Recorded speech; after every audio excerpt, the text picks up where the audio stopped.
ሰላም እንዴት ናችሁ? የኮምፓስ ፕሮፐርቲስ የዩቲዩብ ቻናል ቤተሰቦቻችን፣ ዛሬ በኮምፓስ ፕሮፐርቲስ ተገኝተን ከማርኬቲንግ ማናጀራችን ጋር ስላሉን ሳይቶች ገለጻ እናደርግላችኋለን። በቪዲዮ መጨረሻ ላይ አንድ ትልቅ እድልን የያዘ ዜና ስላለን ቪዲዮውን እስከ መጨረሻ ድረስ መመልከታችሁን እንዳትረሱ።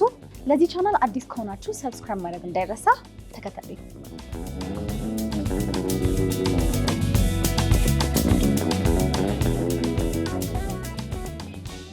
ስምህንና እዚህ ድርጅት ላይ ያለን የስራ ዘርፍ አስተዋውቅልን።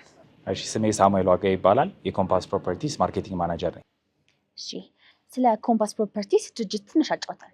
ኦኬ፣ ኮምፓስ ፕሮፐርቲስ እንግዲህ የሚታወቀው በኮንስትራክሽን እንደዚሁም ደግሞ ቤት በማልማት ዘርፍ ላይ የሚታወቅ ግዙፍ ኩባንያ ነው። በኮንስትራክሽን ዘርፉ ላይ እንግዲህ ብዙ የካበተ ልምዶች አሉን።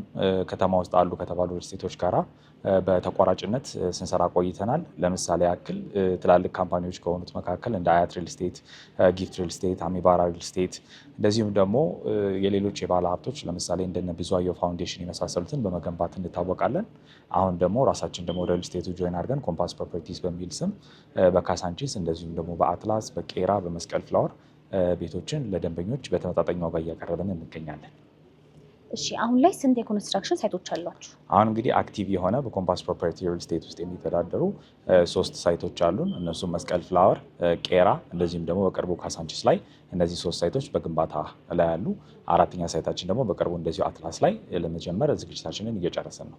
ኮምፓስ ፕሮፐርቲስ ከሌሎች የሪል ስቴት ዘርፉ ላይ ካሉ ድርጅቶች ምን ይለየዋል? ዋና ዋና የምትላቸውን ነገሮች ብታጫውተን ደስ ይለኛል።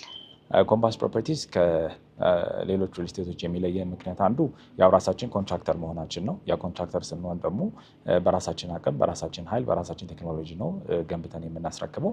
ሁለተኛ ደግሞ በተመጣጣኝ ዋጋ በተመረጡ በተለይ መሀል ከተማ ላይ በሚባል ደረጃ ላይ በሚገኙ ሳይቶቻችን በተመጣጣኝ ዋጋ ለደንበኞቻችን ቤት ማቅረባችን ነው። በተጨማሪም ደግሞ የምንሸጣቸው ቤቶች ላይ ምንም አይነት የዋጋ ጭማሪ አለመኖሩ፣ እንደዚሁም ደግሞ በተባለለት ታይም እና በተባለለት በተሰጠን ጊዜ ውስጥ ሰርተን ማስረከባችን ያው ለየት ያደርገናል።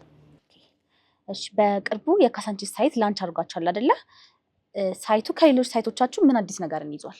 ኦኬ፣ ሳይቶቻችን እንግዲህ ከዚህ በፊት ከሰራናቸው በትልቀትም በስፋትም ተለቅ ያለ ሳይት ነው ይዘን ወደ ገበያ የመጣ ነው። ሳይቱ እንግዲህ ወደታች 5 ቤዝመንት G+19 ፕላስ ቴራስ የሆነ አፓርትመንት ነው። አፓርትመንቱ እንደ ጂም የመሳሰሉ አሚኒቲዎች ያሉት ናቸው። እንደዚሁም በተጨማሪ ሱቆች እንደዚሁም ደግሞ የመኖሪያ አፓርትመንቶች ባለ ስቱዲዮ፣ ባለ 1፣ ባለ 2፣ ባለ 3 መኝታ አፓርትመንቶች ነው እንግዲህ ለገበያ ይዘን የመጣ ነው። ያው በተመጣጣኝ ዋጋ ወደ ገበያ ይዘን መጥተናል። ብዙ ሰው ቤት ለመግዛት እያሰበ በጊዜ አልቅልኝም ወይንም ደግሞ በጣም የዋጋ ጭማሪ ሊያደርግብኝ ይችላል የሚል ነገር ያሳስበዋል። ታዲያ ኮምፓስ ፕሮፐርቲስ ለዚህ ምን አዲስ ነገር ይዞ መጥቷል? ያው እኛ ራሳችን ኮንስትራክሽን ካምፓኒ እንደመሆናችን መጠን ኮንስትራክሽን ያው ጠንቅቀን ከማወቃችን አንጻር በተባለለት ጊዜና በተባለለት ታይም ከዚህ በፊትም በሰራናቸው ባክግራውንዶች ይህንን ማስመዝገብ ችለናል። ለምሳሌ ያክል የመስቀል ፍላወር ሳይታችንን ብንወስድ ጥር 11 ላይ የተጀመረ ሳይታችን ነው። እንግዲህ በ11 ወር ውስጥ ስትራክቸራል ስራውን ሙሉ በሙሉ ጨርሰን የብሎኬት ስራውን 12ኛ ወለል ላይ ደርሰን እንደዚሁም የልስን ስራዎች አብሮ ከስር እየሄዱ የኤሌክትሪክ ስራዎች ሁሉ እየሄዱ እንግዲህ በፍጥነት እየሰራ ነው እንገኛለን። ይሄ አንድ ማሳያችን ነው። በወር ውስጥ ከ4 እስከ 5 ስላቦችን የመሙላት አቅም አለን። ይህንንም ደግሞ ለማድረግ የሚያስችል ስካፎልዲንጎች የሚባሉ ማቴሪያሎችን ከበቂ በላይ አሉን። በሁለተኝነት ደግሞ እኛ ጋራ ያው የዋጋ ጭማሪ አይኖርም። አንድ ደንበኛ በገዛበት ዋጋ እስከ መጨረሻ ድረስ በዛ ዋጋ ነው የሚስተናገደው ማለት ነው። ምንም አይነት ፕራይስ ኤስኬሌሽን የሚባል ነገር እኛ ካምፓኒ ላይ የለም። ይህ እንዳይኖርበት እኛን ኢፌክቲቭ ያደረገበት ምክንያት ምንድን ነው? ኮንስትራክሽን ካምፓኒ እንደመሆናችን በፍጥነት ነው የምንገነባው፣ በጥራት ነው የምንገነባው። ስለዚህ ፕራይስ ኤስኬሌሽንን ወይም ደግሞ የዋጋ ጭማሪውን በዚህ መንገድ እንደ ካምፓኒ ማሸነፍ እንችላለን ማለት ነው። በአዲሱ የካሳንቺስ ሳይታችሁ ላይ ለተወሰኑ ቤቶች በካሬ ከተማው ላይ ካለው እጅግ ዝቅተኛ ዋጋ ይዛችሁ መጥታችኋል። ይህ ምክንያቱ ምንድን ነው?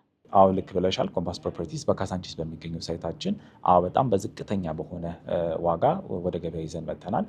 ሙሉ ፐርሰንት ለሚከፍሉ ደንበኞቻችን በካሬ ከ66700 ብር ጀምሮ ነው እንግዲህ ወደ ገበያ ይዘን የመጣ ነው። ለምሳሌ ያክል ስቱዲዮ 3,400,000 ነው። ባለ 1 መኝታ 5,500,000፣ ባለ 2 መኝታ 7,500,000 ብር፣ ባለ 3 መኝታ እስከ 11 ሚሊዮን ብር ይዘን መጥተናል።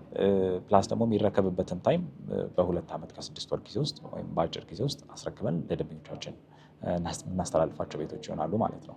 ቤት ገዢዎች ለምን ኮምፓስ ፕሮፐርቲስን መምረጥ አለባቸው ብለህ ታስባለህ? ደንበኞች ኮምፓስ ፕሮፐርቲስን መምረጥ ያለባቸው ምክንያት ብዬ ማስበው በመጀመሪያ ያው ቤታቸውን በተባለለት ጊዜና በተባለለት ሰዓት መረከብ ይችላሉ። ሁለተኛ ደግሞ የካሬ አማራጮቻችን እንደዚሁም የቤት አማራጮቻችን ያው በብዛት አሉን።